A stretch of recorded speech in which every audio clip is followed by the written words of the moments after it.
Welcome to the Watchers, everybody. It's been a minute. Our last episode was our Halloween live, so it It has was. been quite some time since we've all gathered for another conversation. And tonight we have uh, what I think will be a really interesting and fun chat lined up for everybody. And that means that tonight is an episode of Horror Watchers.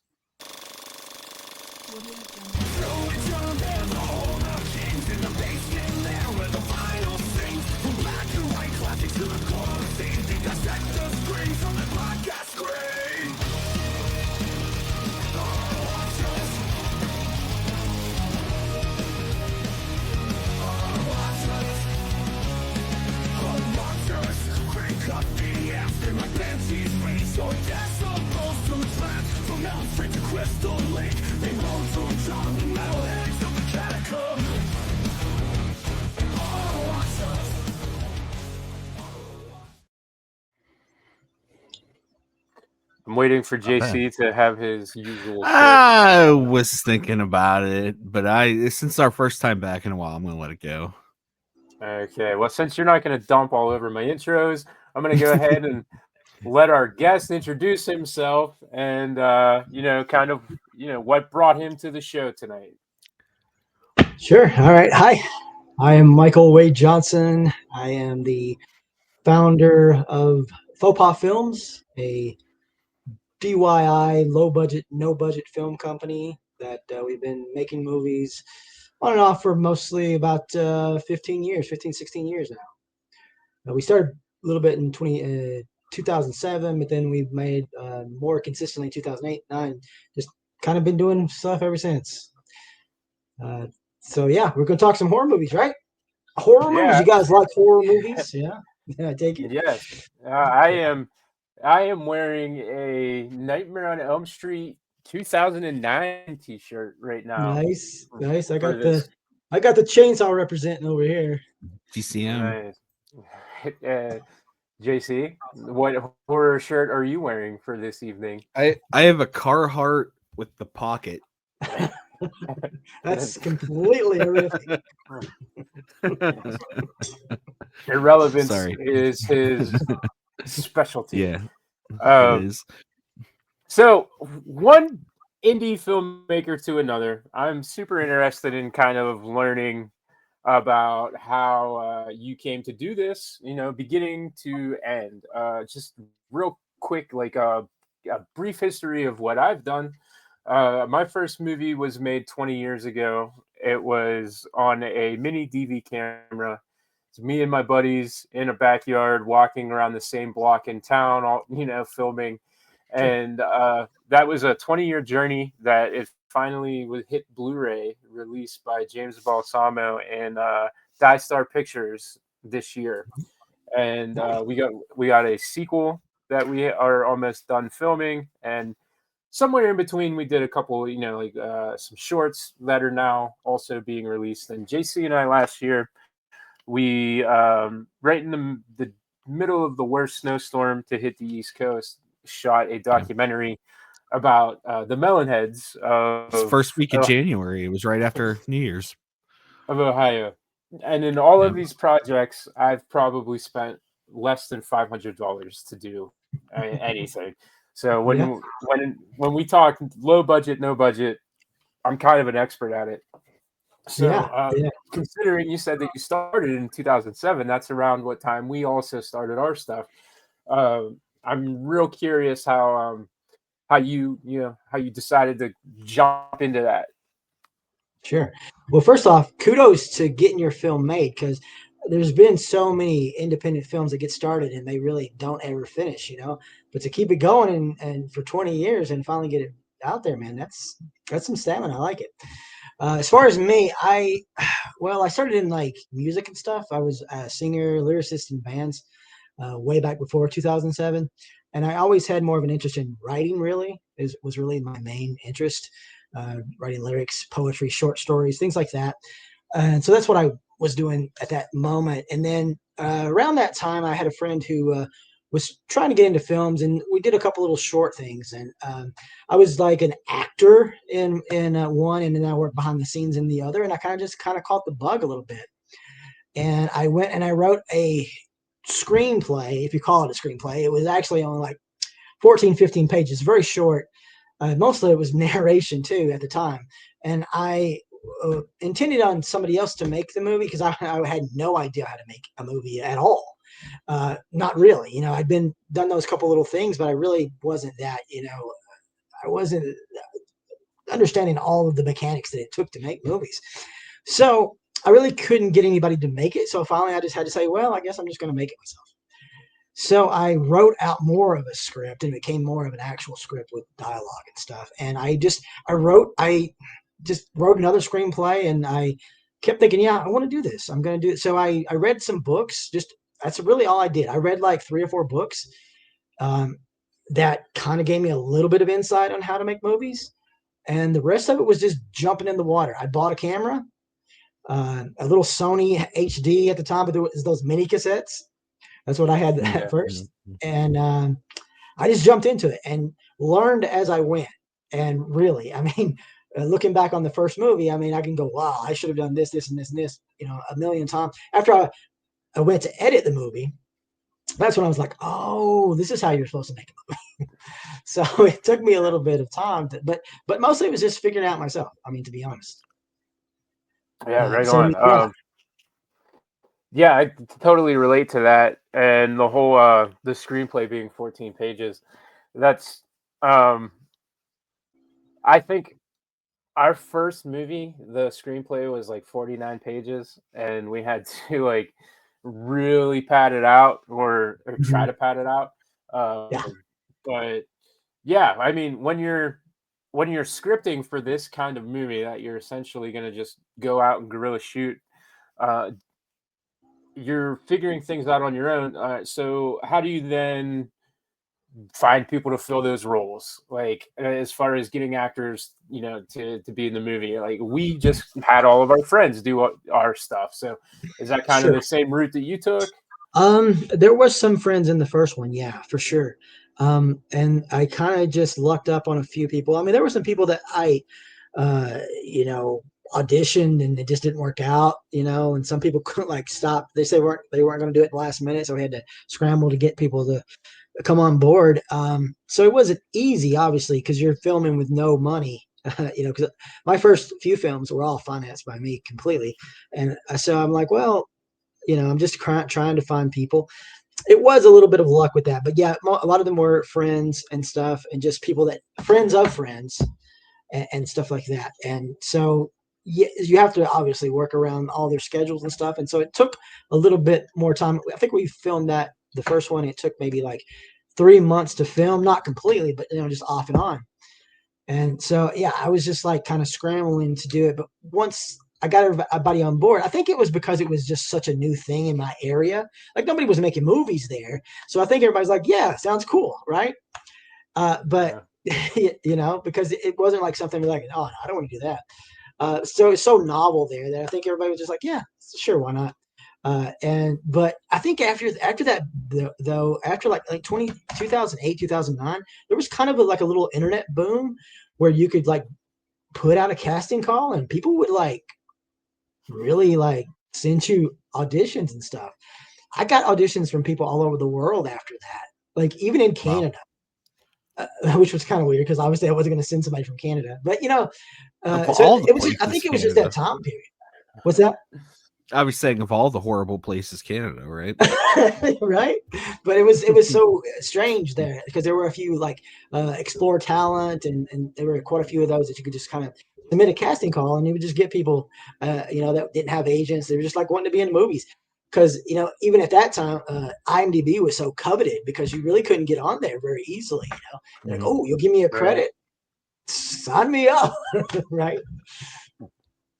I did a movie in 2000 and I want to say 13 maybe that I was promised an IMDb credit for that I have still yet to receive.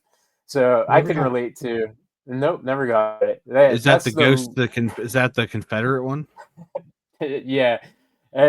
That's just with the laundry list of other issues that came up that hit me.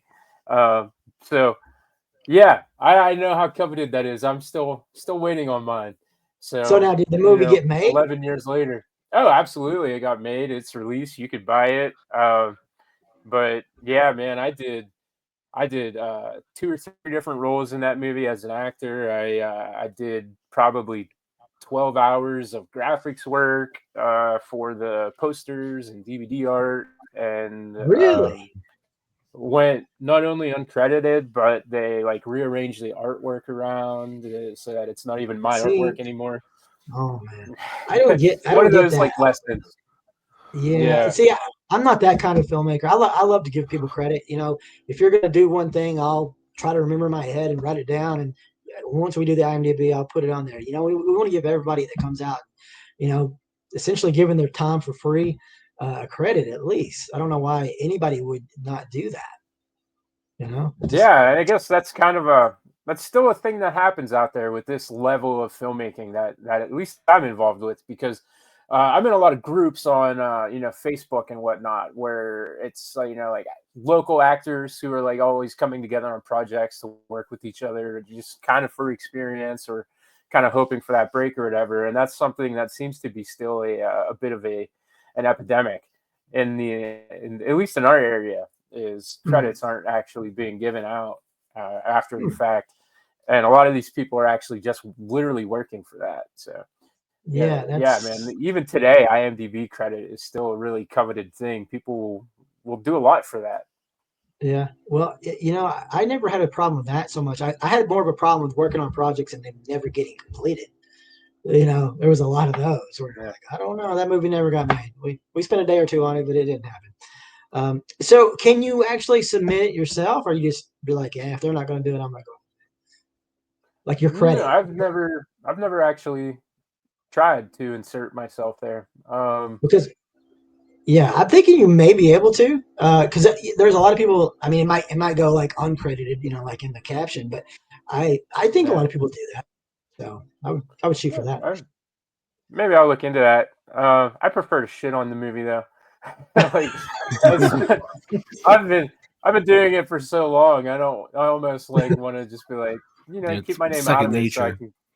so I can keep bad mouthing you. Yeah, yeah, Which of course. sucks because there's some good people that worked on that movie, and one of them's still a really good friend of mine. So it's one of those like, man, I was a lesson that I had to learn, kind of thing, and I learned from it and I move on, and I joke around about it most of the time, but uh, yeah, that's something like if somebody ever does any work for me, man, I want to make sure like we're feeding them. We want to make sure that we have some cheese Yeah, sandwiches or some pizza or sure. something for them. Pizza Yeah, is the staple. Yeah. yeah, right. Cheese sandwich. The cheese sandwich is always my go-to joke in that situation because of trauma. You mentioned that you had read some books. One of the books that I read was "Make Your Own Damn Movie" by Lloyd Kaufman, I and read that too. uh, like I had that box set. I watched all of the DVDs with it, and I assume with your similar background that trauma is a pretty big influence for you. It's not an influence in my filmmaking, but I love them. Yes, absolutely. I think they're great. And I love their determination and how they kind of just pull themselves up from the roots and establish themselves. Yeah, they're very inspiring in that way. But I wouldn't say my movies are like their movies, because I don't feel like they are in that vein. Right. Yeah. Right. Yeah. Yeah. Absolutely. And I love like that, just that independent attitude. Up until literally the Terrifier, I don't think there's anything that has been, quite matched by what they've done for the last 50 years as far as truly independent, do it No. themselves. Right. Yeah. Yeah. So, Yeah. And yeah. hopefully that will, since it's now the highest grossing unrated movie. Was that what it was? Then hopefully that will open more doors for people. Hopefully we'll see. Yeah. Yeah. It's an exciting time to be an indie filmmaker. Hey, I'm curious. You said that you shot your first movie. It took about 3 months. What's the runtime on it? The runtime, I've got like 3 different cuts of it actually, because I did the first cut and kind of like what you were saying earlier. I kind of padded it out a little bit because I wanted to be a feature, so it was 84 minutes the first time, and then I went back and did like another little cut. I think the cut that I kind of settled on was like 70, 71, something like that. So I cut out some stuff. and I think that one's a little bit tighter, but 84 was originally what it was. Yeah. Nice. Ours we never made it to feature. It's actually I think 49 minutes. Okay. So technically it's a short feature film. Right. But we like playing with that. When you only have like 3 people show up for a movie and everybody has to put masks on to play different characters, you're just kind of happy to get any kind of thing shot at that point, Sure. which Yeah. happens And to I'm us sure you every time. know every movie there's always these obstacles that you didn't anticipate that was going to happen that does happen. Yeah, we had to rearrange, like a girl couldn't make it and some girl had to fill in for her, but just her hair was similar, so we just showed the back of her hair for that scene. Yeah, there's all kinds of, to be an indie filmmaker you really have to mold yourself on the spot, right? Because like if you're just like strict and like this is my vision, it's going to be really hard. You're going to be working on that movie for a while, because I've seen so many instances where you had something going one way and it just didn't work out for whatever reason. You have to go, well, okay, that didn't work, but let's do it like this. And sometimes it works out better. That on the fly intuition is Yeah. really what Mhm. will bring a movie like that together. But for listeners, and obviously we'll talk more about more of your recent films and whatnot. But tell us a little more about that first feature that you did. What was the plot after your writing process, and how you came to cast it, get it made, even like your program that you edited on. Like at Sure. the time, 2007, I would guess Adobe Premiere was kind of Yep. what you were working with, but Yep. um, Sure was. yeah, Yeah. That yeah, was it. That was let it. us. Okay. Well, it was called Brimstone. I am from Tennessee. There's a little area where I grew up some, and it's called Brimstone. It's the place not called Brimstone, but the street that we were on was called Brimstone Road. But they were like, when you go down the road, it's just a lot of woods and stuff. It's very thick with woods, and so there's kind of all these little supernatural tales down there, and we kind of grew up with that. So I thought, well, wouldn't it be cool to like do like a story there? So I just kind of made it my own little deal. And when I went from the 14 to more pages and everything, I knew I was just going to do it myself. So I went and bought the camera, bought all the other equipment that I needed because I had absolutely nothing, at the time, and or what I thought I needed, and just started talking to people, getting some people. Um, there was a guy that this was kind of like a goth movie too, because the 4 main people are goth looking. So I wanted to cast people that could pull that off. I saw this one guy who did a trailer. It was like and he played like a goth in it, and he was in Bowling Green, Kentucky. So I messaged him, and he was like, "Yeah, okay, cool." And so he came down and he did a part, and uh, we ended up just like shooting in. Let me see. We started in October, I think, and so we didn't finish until at the end of December. Um, and it was cold. And we didn't anticipate it being as cold as it was going to be, but we shot mostly outside in the woods and stuff, which was fun, an interesting experience.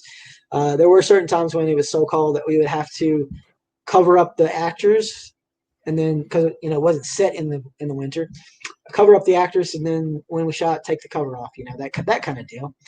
I learned a lot on set. Some of the blood gags worked, some of them didn't. That kind of stuff.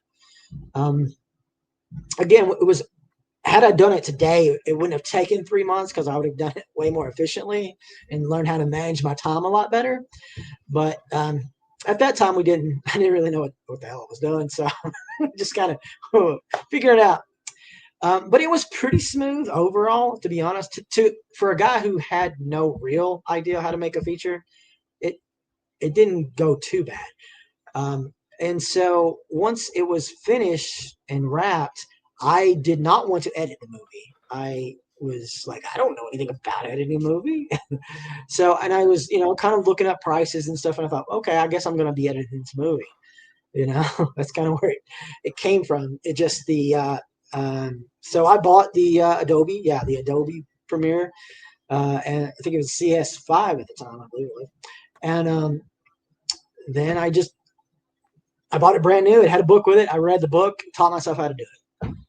Um, it was a process. I remember getting it almost done, and my hard drive crashed. Of course, that would happen. And I lost all that footage, but luckily I backed it up on like a disc, like maybe like a couple weeks before, maybe. So I hadn't lost everything, but like I was just about finished. And I was like, oh my gosh. So had to go back and finish that. And then Adobe had Encore with it at the time. So I made the movies too myself. So I just started making them and printing them, making them and distributing them myself. I did take that one to like a company. It was I think it was called Maxim. It was like the main company over Brain Damage at the time. I know Brain Damage.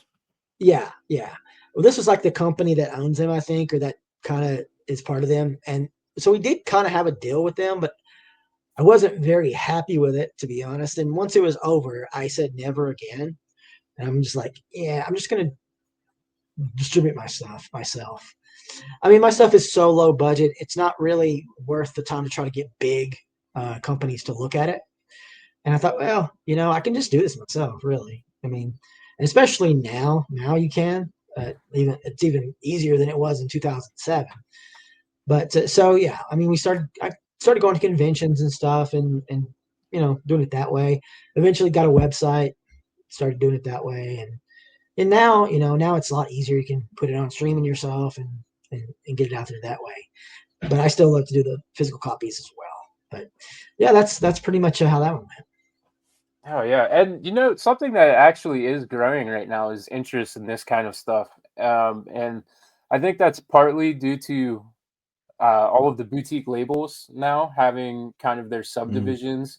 Your Vinegar Syndromes and those companies that are specifically putting stuff like this out. That's super low budget. Saturn's Core, VHS Shitfest, SRS. So there are a bunch of companies now that are taking interest in this kind of these kinds of films that I think have elevated the status of films that aren't even kind of being put out by them just yet. So like the self-distributed things like you're talking about, or having your stuff maybe on Tubi or something.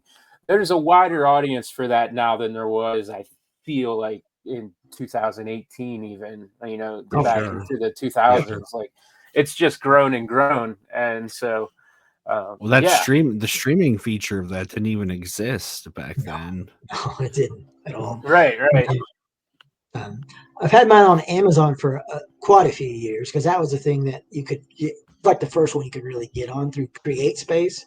That was like one of the first ones that you could do as an independent artist. But the only problem you're having to deal with now is there's just so much content that you're gonna have to find your way through it. You have to get people's eyeballs on your stuff, because there's a lot of stuff out there. Mm-hmm. Yeah, I'm very narcissistic when it comes to this kind of stuff. Like when I put my name on a project, or if I dedicate any amount of time to anything, then I need it to be like 100% the best effort that I can do. When we started this podcast, I was trying to get skateboard deals in Europe. Like it was nuts, the stuff that I was trying to become an entrepreneur over, just because we started a podcast. I was like, well, we're going to get our name out there one way or the other, and if that means we're going to have a skateboard sponsorship in Norway, then we're going to have a skateboard sponsorship through the Pope. By the way, I reached out to the Pope to try to interview him on this show. Like, I just have like just weird narcissism. So like for me, like I absolutely like, okay, so which one of you guys are going to take this movie? Because this movie is the best movie that's ever been made. And it's the best movie that's ever been made because I made it. And none of that's true at all.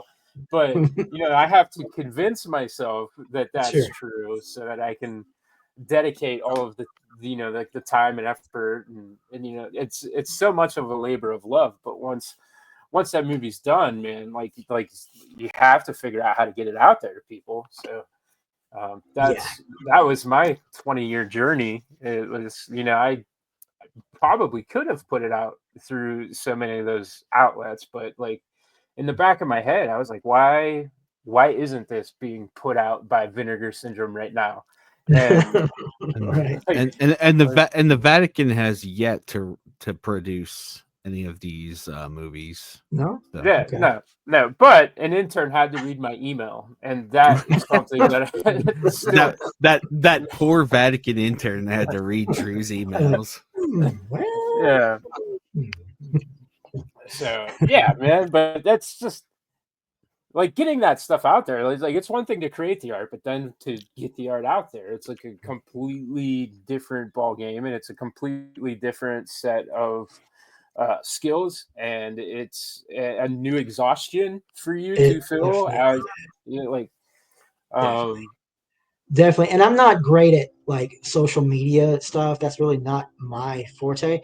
So that right there is one of the biggest ways to get it out there. I mean, I do it, and especially every year we have a Halloween sale, and I go on there and promote it and push it out there and stuff. But it's really not my favorite thing to do. But yeah, you really gotta work at it to get it out there. have you ever talked to any of these like larger video stores that still exist about having your stuff featured and sold? One that comes to mind. We talked to him a while back, but Grindhouse Video. I know he said I was just going he. to say, I talked to Grandad's Video, and the week after I talked to him, they closed the store. Oh. Yeah, yeah. He So they had had one in Knoxville. They had one here in Knoxville, Tennessee. And I'm like, right. oh, okay, cool. I'm maybe get some in there. And he was interested in it, and he was talking about it. And then the store closed. They still have their online store, but the physical store is closed. Right. So Yeah. Yeah, that's really bad timing. That's unfortunate too, because stores like that, man. Like, I drove, I believe it was 13 hours one day to go to the Vinegar Syndrome store that they have in Connecticut, oh wow, and yeah, that store was my next one on my road trip video store thing, and I come to find yeah. out that it was closed. So yeah, There's one I'm in North Carolina, Orbit. Oh yeah, like Orbits and NC. Okay, I thought that was a little lower. That's a little closer to me than I thought. Yeah, yeah, you could try that So one. That one might work. yeah, I'm gonna hit that up. And I know TerraVision has several now, and they have one in Chicago that's not crazy far away. Mhm. I'm just like one of those like weird dudes that'll jump in a car for 15 hours to go to a video store. Still, like I love that tangible experience that Sure. we don't have anymore. Yeah, yeah. And it's becoming less and less all the time. Obviously, last year, with Best Buy stopping the physical medias and Target really minimizing it, even a lot of Walmarts as well. It's definitely phasing out. It's not gonna. I don't think it's ever gonna go away, but it's gonna be mostly online. It looks Yeah, and what's killing me is, people have caught on to it, the fact that the people that are still buying it are collectors. like.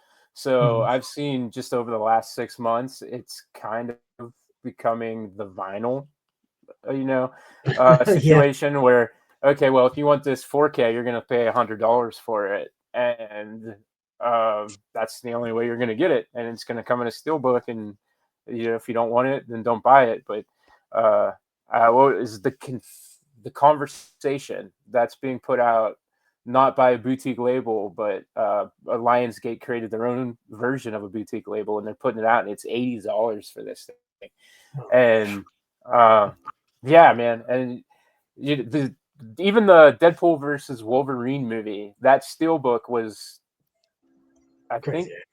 $70, Yeah, I think and so. like so the studios have caught on that now we will do the same thing that vinyl collectors were doing, and we're just going People, to yeah, you'll spend pay this for stupid it. we're going to spend the stupid money on this, and we're just, I don't like the direction that it's going in right now for physical media either, because it wasn't all that long ago it was our thing, and if you weren't part of it, then you didn't even know it was still happening. Like people were shocked genuinely when I would talk about buying movies still. And I Yeah, explained to them, oh man, like there's all these great labels, and yeah, Troma's streaming service is only $5 a month, but like I would rather have a shelf full of Troma Blu-rays and DVDs still.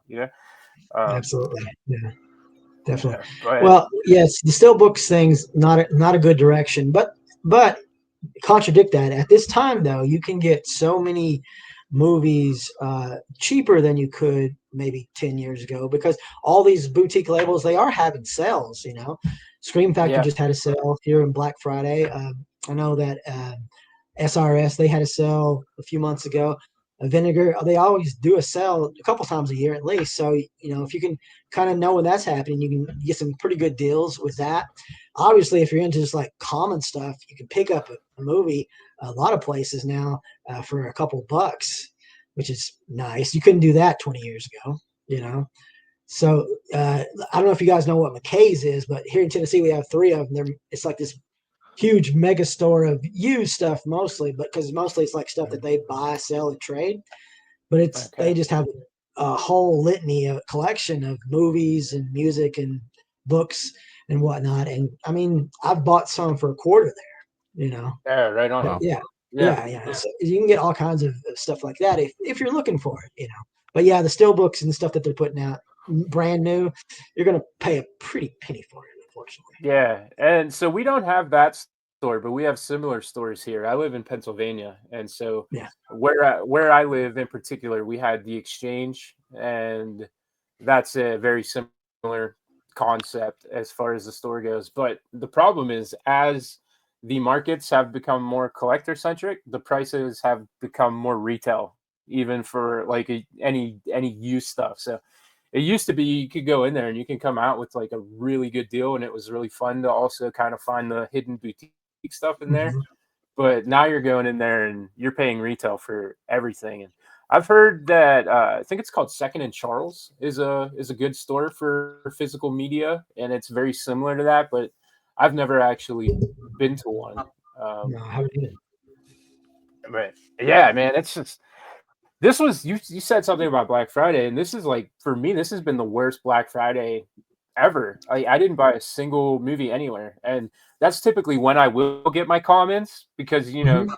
$10 4Ks. I won't pass that up, and I didn't. I stopped. I tried. I went to the one Walmart that's near where I work, and they didn't even have a single kiosk set up for No, movie no, they promos don't at do. all this year. No, they don't do that anymore. No, it's not a Yeah. part. It's not part of Black Friday for Walmart anymore. So no, the only one I bought some from Scream Factory from their online sale, and that's it. I didn't do any in-store stuff either because you can't really find them anymore. Yeah, it's a total bummer. Like the experience, maybe that's just us aging or, showing, that we're old men or whatever, but like just the walking into a store. And I was lucky. I had a mom and pop video store in the town that I lived in. Oh I yeah, I never had had that to too. even go, yeah, never had to even rely on a Blockbuster or anything like that. 30 Mm-mm. seconds down the road, I had this amazing experience where I could walk in and I could look through these shelves. And we were literally kicked out for loitering inside of the building because we would spend so much time in there.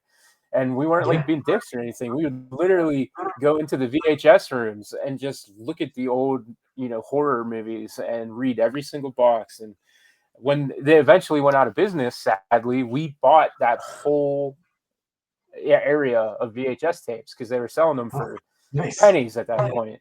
And so Yeah. my friend and I, they like kicked us out because we were just loitering. Uh, we went down and we bought the back half of the store, and uh, like we weren't loitering anymore. We were just prepping for our eventual purchase of the store. Yeah. Uh, but yeah, man, I miss that so much, and um, it's I don't know when you see these DIY movies and these low budget movies being made, it gives me kind of I don't get that tangible experience, but it's the closest thing that I'm going to get to discovering something on a VHS movie rack in the horror Sure. section. Yeah. that I think we will ever have moving forward. Like that's the 2024 equivalent. Yeah. Pretty much, yeah, I would say that's true. And it's a generational thing, obviously. I mean, the younger Mhm. generation isn't going to care about physical media that much because it's just not part of their culture. So it'll be interesting what they do care about and hold on with as far as movies and art as it is. But it's just not the same.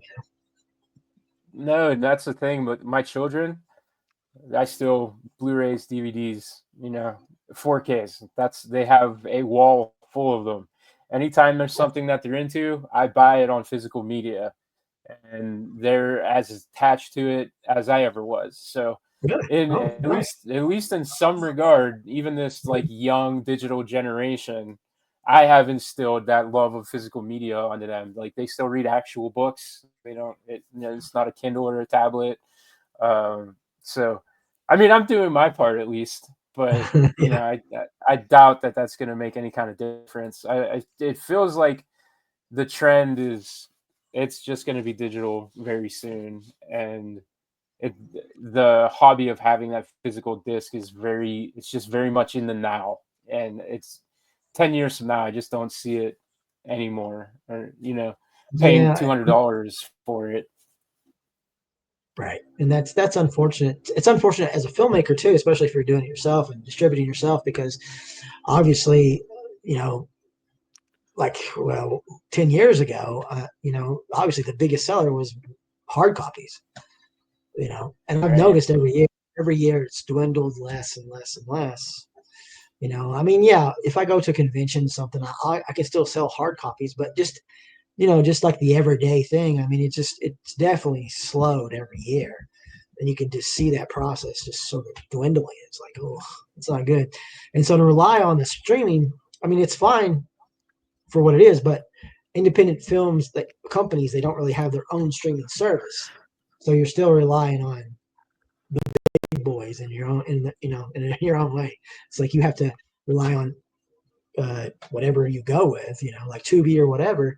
So you're getting your cut, but they're still getting their cut. So you're not doing it. You're not completely distributing yourself anymore, and that's a little unfortunate too. Because for me, it was always been fun just with what I've made. Low budget, no budget stuff to be like, okay, I can just do this myself, and then I'll have to worry about it because you're not that invested into it. I'm not putting 20, $30,000 in this movie that I have to make back, right?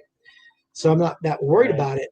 If because my movies, the highest I've ever really ever put into a movie is like 3K, maybe 3,500, something like that. You know, which is nothing for a Right. movie. Yeah. So That takes a lot more skill to be able to get a movie made like that, though, than I think most people would realize. At least the ones that don't follow the genre. mhm. There's a certain amount of skill and effort and knowledge and ability that one has to have to end that process with a cohesive film with that budget. So Definitely. Mhm. Yeah. that's Yeah. it's super admirable.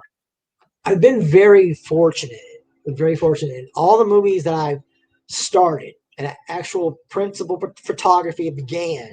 I finished them and completed them.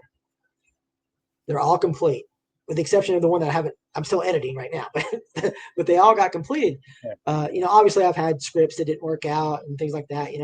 Things I haven't done, projects that we tried to do but never got off the ground. As far as we never shot anything, but once we actually cast everything, got on set, shot some footage, I went through the process and did them all. And so, yeah, some of them are hard. Some of them, sometimes it's hard to get it made because one thing or another comes up. Um, there was one we shot in like winter, and then we couldn't film again to spring. It's like, well, it's not exactly the same, but we're gonna still do it. You know, you can't just do what you have to do. But yeah, it's very challenging. Very challenging. Yeah, and I feel like I don't know, man. It's just like think that people in this circle appreciate it that much more because we're in that circle. Like I can turn on any one of these movies and just enjoy every frame of it because I can see the work that's been done because I have been involved in one way or another in the making of a similar style movie. So it's also like it's not just the idea that you're watching this, cool low budget movie, but it feels very punk rock to me still in a way that this is our thing, and you won't appreciate this, wife, because you're not into my thing. So you just Yeah. go do you, and this is going to be me time, kind of, when I turn this movie on. And Yeah. so and I feel like now we've interviewed tons of people, and not just movie stuff, but like we've done, it's like I filled you in a little bit before we started recording. Like we had paranormal, like cryptids, pro wrestling. Um, we interview lots of people. There's lots of niche things that we're into, and every single division of those things have an extremely toxic, not just fan base, but uh, artist base, creators, people who are involved. It's all a very weirdly toxic area to to be in. You Sure. have paranormal people who like will cut the legs out of each other to sell whatever, ghost story or werewolf experience that they've had, and the amount of lies and stuff to that we've uncovered just from our experiences interviewing.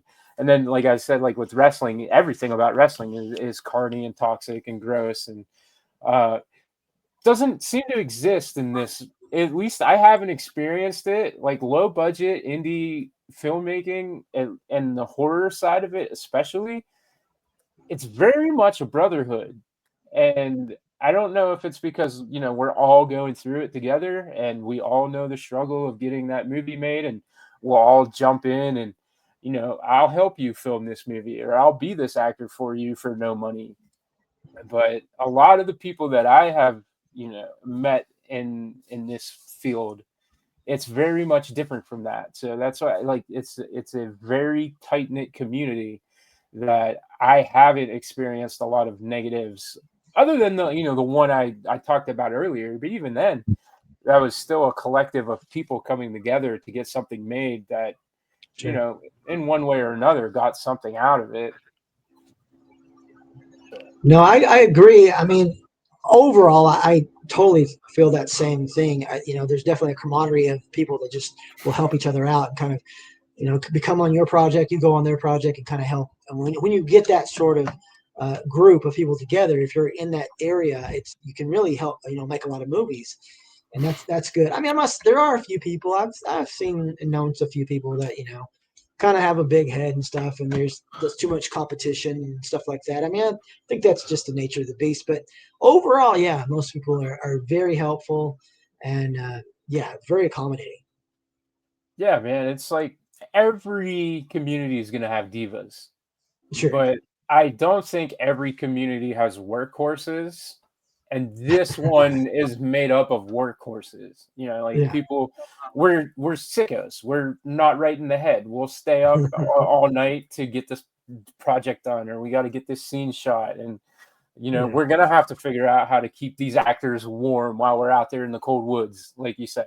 Like, and a lot of those other communities don't have that. So when it becomes, me, it's there's less me in this filmmaking world, and it's more us. And so Definitely. maybe I just have rose-colored glasses about it because I'm such a nerd for it. But No, I mean, I think it's true. I mean, you have people out there for 15, 16 hours a day.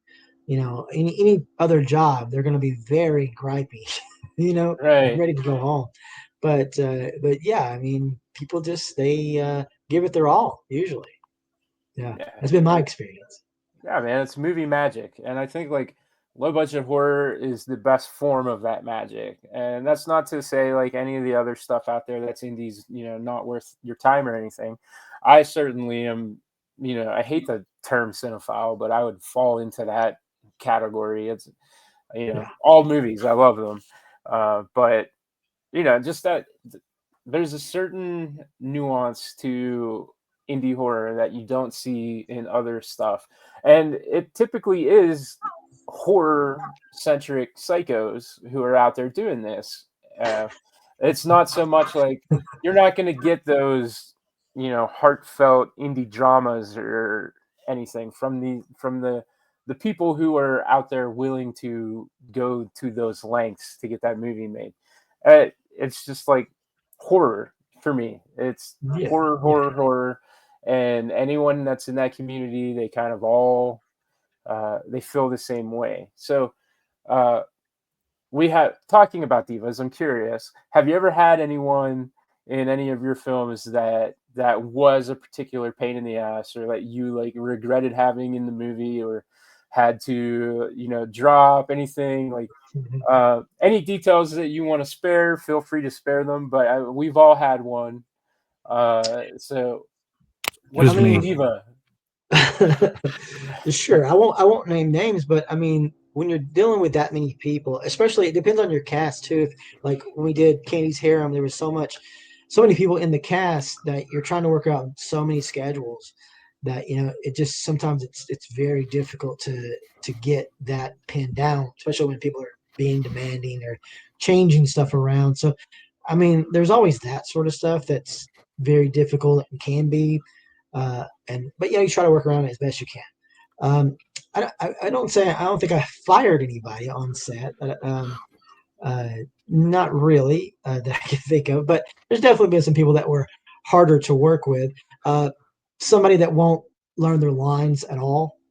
And I'm not a stickler for lines. Like it doesn't have to be verbatim, but like if you don't know what to say at all, and you're wasting my time and everybody else's, that can get irritating pretty quickly. Mm. Yep. So stuff like that is really the big stuff for me. But usually people are there and they're willing to give it their all. And I don't, I'm not trying to push people to extremes, considering the fact they are helping out. But I mean, yeah, that's really the big thing. I think it's just like taking it serious.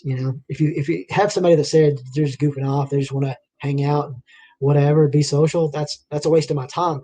You can do that in between takes, but we got to get this stuff done. You got to, as a director, you have to wrangle people in a lot of times, because they just want to hang out and talk and you're, all right, let's go. But yeah, it's not been too bad. No, not too bad. Right on.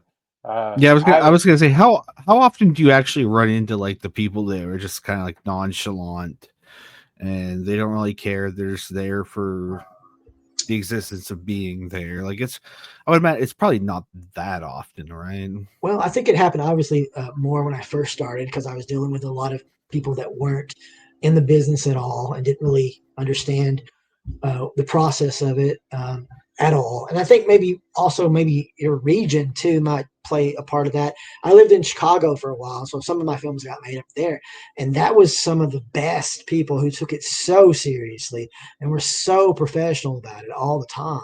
I can't really think of a lot of people up there that was just like goofing off. They were just, they really wanted to give it their all.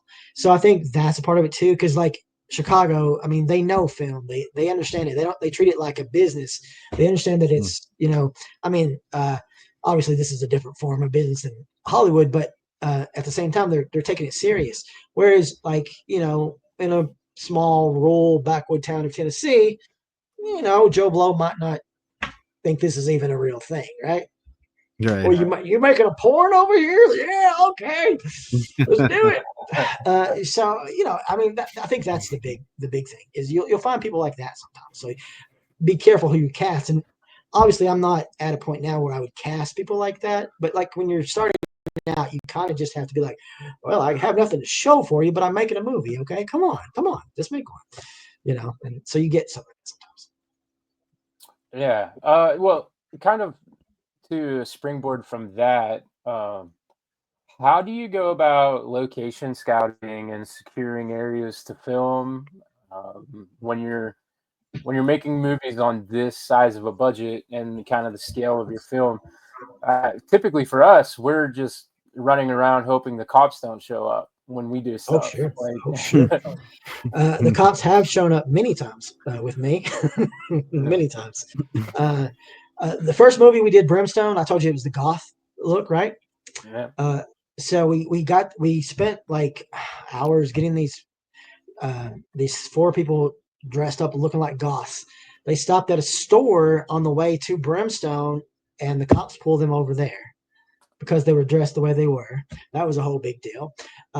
We were filming under a bridge once in Cookeville, Tennessee, and a cop came by there. Luckily, I had one of my cards that I'd made, and I just showed him the card, and he was okay with that. Let us go. No big deal. We were filming in Chicago. This was a scene where this guy, big guy in a mask, punches this really small girl, knocks her out, like young woman, knocks her out, picks her up, and puts her in this black van. Okay, but this is like in the middle of a busy section. So Standard for Chicago, right? Yeah. Standard for Chicago, I think. Anyway, cops were called for sure on that one, but it was fine. I've never had a really terrible, like, don't shoot here kind of a deal. But as far as like getting locations, I mean, I just kind of look up sometimes. I mean, a lot of times I'll ask people that are in the project or that I know, do you have a place? That's typically the thing. Like with Brimstone, it was easy because I lived on there and I knew we were going to shoot a lot of it in the woods. So that was kind of like, that was like a no-brainer. That was kind of easy stuff. Obviously, I've used my own locations, my own house and stuff. I've used different places that I've lived. Okay, we'll shoot here. It's not been in a movie yet. The most interesting one I think was probably Candy's Harem. There was a lot of sets to it, and we were getting ready to start production, and I had not had really a set one. And I was like, what are we going to do with it? And I had a guy who was kind of helping out a little bit, and he was like, well, I have a place that you might be able to use. And I won't say the name, but his family had a funeral home. And he's like, how about we shoot it in the funeral home? And I'm like, what? This makes no sense. But it worked. We had a whole room that we totally blocked off and wasn't a part of the funeral home anymore. And we made it like a living room on this side, a bedroom on this side, and just all this different stuff. And so that was an interesting one that you wouldn't think that would work, but did. Right. Like, I don't think you would know that if I hadn't told you watching the film. So hopefully you wouldn't. But sometimes stuff like that, you just kind of have to luck up. And I've shot in some abandoned buildings. I mean, with permission that people who owned it or knew who owned it, and those are okay too because you don't have to worry about messing with anyone. I find I don't usually try to use people's houses that much. When we did Cellar Secret, though, we had a family, the Raw family, and they lent us their upstairs, and they were living like in the middle in like the flat reason. But they had a cellar, so they let us use the cellar and the upstairs, and that was great too because it was just perfect. So, but I don't typically try to use people's real homes, like take them out of their homes, just because I know that you never know when, this might take 5 hours, this might take 15. I don't want to, have to leave kind of a deal. Yeah. So, but yeah, I mean, every one is different, man. Every experience is different. So I've been lucky to even get them made, I think, a lot of times. Oh, man, if I had access to a funeral home, I would create everything at that funeral home. Like Right. I would be in the the podcast studio would be the funeral home. Like Right. man, Right. like that's wild to be able to get something like that. Yeah. Yeah. Super cool on that. I had another question that I actually didn't get to ask when we were on the topic earlier, and I just kind of want to get your opinion on it, even if it's not a super in-depth answer. So we were talking about like the hard copy discs and streaming. So I'm curious, especially now in today's market where you're seeing less and less of those discs being sold. Is there more or less overhead on the streaming side where you're profit sharing, or on the disc side where you're still now buying what some people see as outdated equipment, harder to get a hold of. Blank Blu-rays are a little more expensive now than they used to be in that regard. So as far as your overhead, which one actually do you prefer? Sure. Well, that would really depend on what I'm doing at the time. Like if I'm actually out and doing conventions and just out there in public trying to sell movies, I say physical copy all day long because that's just where it's at. Uh, Obviously, if you're just sitting around at home, uh, website shipping versus monthly sales of streaming, the monthly sales of streaming is probably better because I mean, unless you're really going to work at getting it out there and getting people to your site to buy the hard copies, it's just not there as much as it used to be. Whereas every month you're going to get some royalties from your streaming, and it depends on too how many you have on there. Obviously, if you have the more you have, the more movies you have on there, the more you're going to make. And I've only put one on Tubi so far. I do intend to put more. I've just been lazy about it, but most of them are on Amazon. So that's been every month. You get some money from there. Whereas I find now, usually it's some sort of event or something that happens that draws them to the website. Again, unless I'm promoting heavy during Halloween and October, that's really where I can, say, hey, remember this? This is physical media, guys. But I just don't think that people are really looking for it that much online. But when they're going around to conventions and stuff, they'll go, oh, hey, let's just pick up a movie, But in turn, the opposite of that, I have met so many people at conventions who will look at the movie and be interested in it to a certain degree, but be like, oh man, I don't have anything to play this on anymore. I literally don't do it, So there is that. So it's good to have both options, really. But yeah, if I'm out selling though, I'd rather sell all day long than do streaming. Yeah, absolutely. That makes a lot of sense. Obviously, you have the Faux Pas Film Collection on Amazon, right? Mm-hmm, yeah. It's 12 films on 3 discs. Right. Ready for everybody to buy on Blu-ray. Yeah, absolutely. So now I did the first one. The first one is the Faux Pas Film Collection. That was the 3 on, or most of the movies on 3 discs. But then I did another one, which was the complete collection, which is 4 discs. But that's kind of, I guess you would say, out of print now because I'm not making any more of them. But that one had basically up until 2017 had every one of my movies on there. I just decided to put them all because a lot of my first movies were just on DVD. 2007 through so much. I didn't have a Blu-ray player and I didn't do Blu-rays and all that stuff. So, it wasn't until Candy's Harem that I started making Blu-rays too. And then I was like, well, I'd like to have all these old ones on Blu-ray too. So I went back. I did like a little bit of edit on some of them and kind of spruced them up a little bit. And put them all together. So that's a good sampler for the collection. You can really get pretty much most of it. Yeah, and we always like to promote and stuff. So when we put this up, we'll have all of those links and stuff in our show notes, and all the links that you sent me too as well. I will include in all of those show notes. We like to get our stuff out there. We like to all of our guests. You took the time to talk to us, so absolutely we want people to support your work and your art and to check it all out. So I'm actually glad that you found that, JC. So that any listeners can, just know from listening, go hit it up on Amazon and it's right there. I will say too, though, guys, DVDs and movies, they're not dead. I mean, I have found independent filmmakers, they come to me all the time and I do authoring jobs for them. So I make a lot of DVDs and Blu-rays for a lot of filmmakers. That's kind of another one of the things that I do, especially from Chicago. When I was there, I, made friends with a lot of people up there. So they're always wanting movies, but I've made some for people in New York and just here and everywhere. So there's people that are out there that, because it's getting kind of harder to even make movies anymore. Adobe, they don't do Encore anymore. I still have it Encore, but they don't do it anymore. So it's getting harder to even make your own, and especially with Blu-rays and stuff, a lot of people don't do that. So yeah, if you ever know anybody who needs Blu-rays, DVDs, and all that stuff, I make them.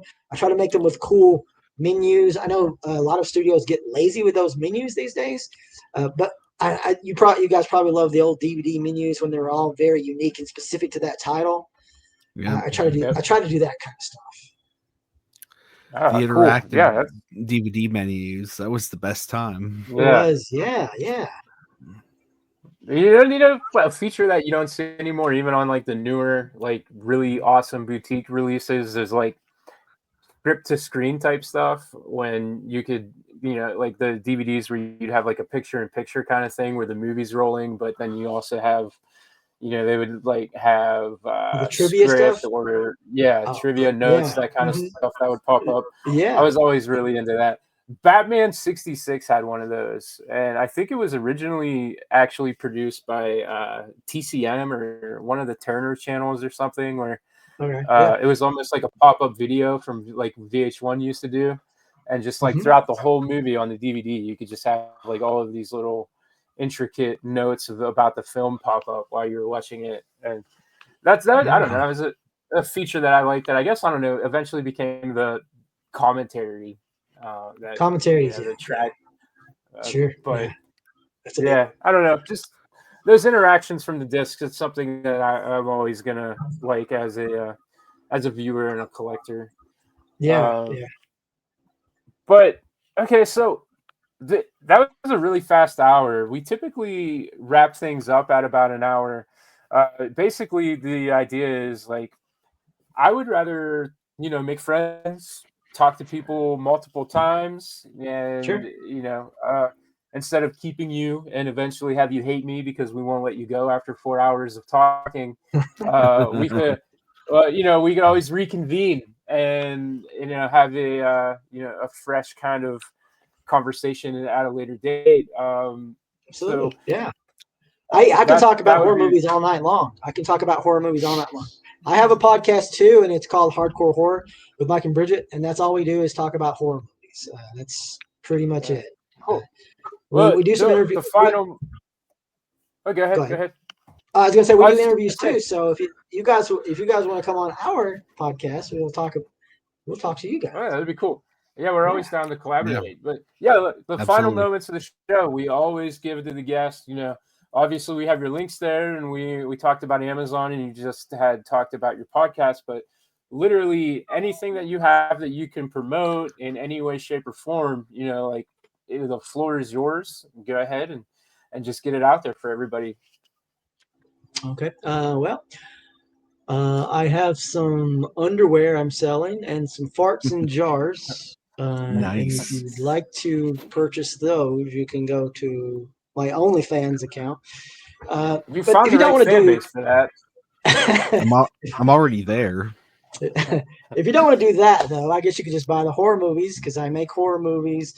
And yes, again, I author stuff. If independent filmmakers are looking to make their discs, because I know disc makers and stuff, some people just can't afford that stuff, or some people only want like 1 or 2 copies or 10 copies of the movies, and they don't want to do that kind of stuff. I can do anything you need to do, any kind of format. If you just want 1, or you want 100, you want 200, whatever you need, I can kind of work with you, usually within your budget, kind of a deal. Because I know how it is when you have no money to make movies. It's kind of hard to be like, let me throw some 2K at this and 2K at that, kind of a deal. So, try to help people out like that.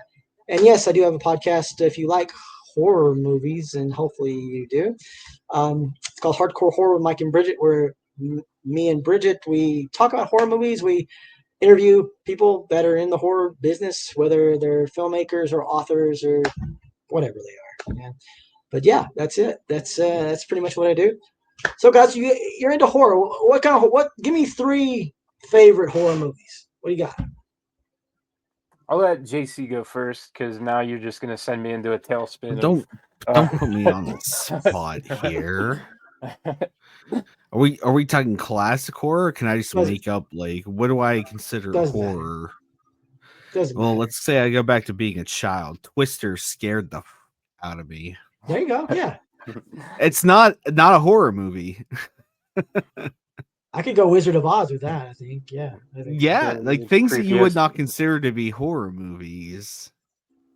Yeah. But as a child, they scared the shit out of you. I'm a Texas Chainsaw Massacre guy, the original Sure. film. I have it on, the steel box and everything. That's my go-to.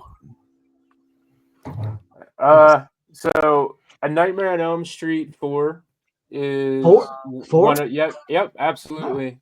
Nice. Dream Okay. Master is, I think, by far my favorite, not just horror movie, but favorite movie ever made. I had ruined the VHS tape when I was a kid from watching it so much. I don't know what it is about A Nightmare on Elm Street Part 4, but that, and I know I'll say it just to give credit where it's due. It gets shit on way too much. I like Friday the 13th. Jason Takes Manhattan. That's another one from my childhood that it's just something that I will watch endlessly throughout my entire life. And something that I revisit more often than I should is Killer Clowns from Outer Space. Yeah, That's a great one. Yeah. It's absolutely great. But those are three that, if I'm gonna rewatch a lot, then obviously, like, I think my two favorite, like, up there with Dream Master, I got Tremors, and Tremors is another one that I've probably seen without hyperbole 2,000 times in my life. Wow. Can we talk about Event Horizon? Oh my God, what a great movie. That's great. It's The so director's cut. Event Horizon is Mhm. terrifying. Yeah. Even as an adult, like 34 years old watching that movie. Holy shit.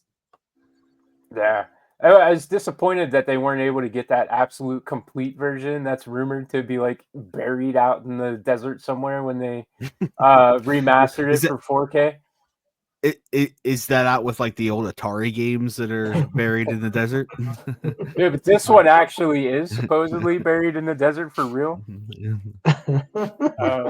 According to it, multiple people have co-signed that legend, so I kind of believe that it's out there. Maybe we'll get one day. One of these days. One of the things the All American Massacre. You know about that movie? The one that Toby Hooper's son made. That's kind of a sequel to Chainsaw Massacre. They did a documentary that you can find on Tubi about it. I really hadn't heard that much about it until like a couple months ago. But it's like apparently out there, but it's never been released. It's just one of those. It has Bill Moseley in it, playing a different character. But and Buckethead plays Leatherface.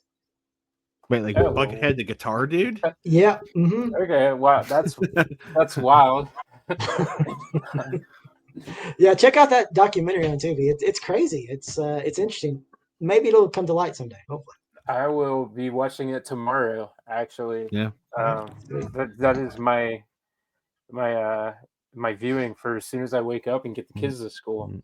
Also, this time of the year, Christmas horror. I do 30 days of Christmas horror, and I watch every Christmas horror movie I can find. And we might end up going on this whole 4-hour tangent I told you I wasn't going to make you do, but I'm going to say it. I think the original Black Christmas is super overrated. And I'm the only one in the planet that says this, but yeah, man, I just think it's like tries. And if I put myself in the time frame, I can understand what they might have been going for, but it feels super overtly feminist in a way that people kind of ignore when they're putting it over.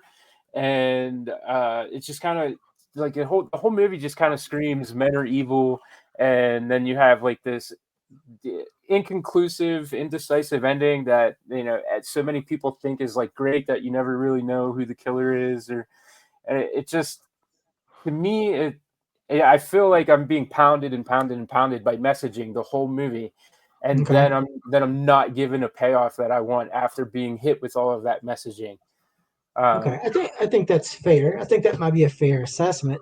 Yeah, like you were saying, I think it's more like just the time period. I think people are, because it was POV, before Halloween, and Yeah. just probably just different, something people hadn't seen much at the time. Yeah. Yeah. Guys, I watch Hallmark Christmas movies, so He Are they does. scary? my opinion. Oh, I mean, they scare me, but for different reasons. Right. He absolutely does. That's not even a joke. It's I do, kind of for real. It's no joke. I do watch them. super Okay, weird, all right. That super works. weird, super weird and gross. Uh, me watching Silent Night, Deadly Night, and having Santa Claus rape and murder people is far more normal thing to do with your time during Christmas than to sit through an entire month and a half of Hallmark Christmas movies. Hey, we get it in July too, man. We get an extra month in July. Christmas in July, baby. I've considered Christmas in July Horror Fest as well, but then just 6 months later, I'm going to watch the same movies again. So I haven't quite dedicated like 2 times a year. But what is like? We'll end it with this. What's your favorite Christmas horror movie and why? My Christmas horror movie's probably Black Christmas, but why? Because it pounds me with feminism. I do really like that one. I'll tell you one that I do really like that doesn't get a whole lot talked about is the Rare Exports. Okay, It's yeah. kind of a Swedish movie about a different kind of Santa. I like that one a lot. I mean, obviously, one I loved growing up was Gremlins. That was. I mean, I consider that a Christmas movie. Yeah, So for that was sure. one. I watched that one every year. Do you consider Die Hard a Christmas movie? It's not a Christmas. I mean, if you take something like that, It's a movie that happens at Christmas. At Christmas time, and there's so but many it's not a movies Christmas movie. It's not a Christmas movie. Thank you. I think Lethal Weapon is more of a Christmas movie than Die Hard. Like Lethal Weapon, actually. No, I'm not going to get into this. That's a whole different podcast. We can do that. We can do that some other time. But all right, so everybody, make sure you go check out the link and go to Amazon, support the art, support the films, buy the movies. Everything about what this guy does is in line with our way of doing things, and just check him out. Super cool dude. The movies that he's making are awesome. He's doing it the real way. We'll wrap it up there. I just want to thank you for coming on and talking to us for an hour and 12 minutes and spending some time with us. Absolutely, guys. Thanks for having me. Like I said, anytime you want to talk about horror movies, I'm down all day long. Yeah, for sure. Awesome. We will do this again. And I have an outro I'm going to go ahead and hit. You don't have to feel any kind of way about sticking around while we play it. It's just so that I can feel all professional. Do it. But yeah, so yeah, awesome. Good chat. All right. Yep. Thanks, The guys. preceding program has been brought to you by the Watchers Podcast Network. If you enjoyed the show, please like, subscribe, and share with your friends to help grow our network. Check us out on all social media platforms: YouTube,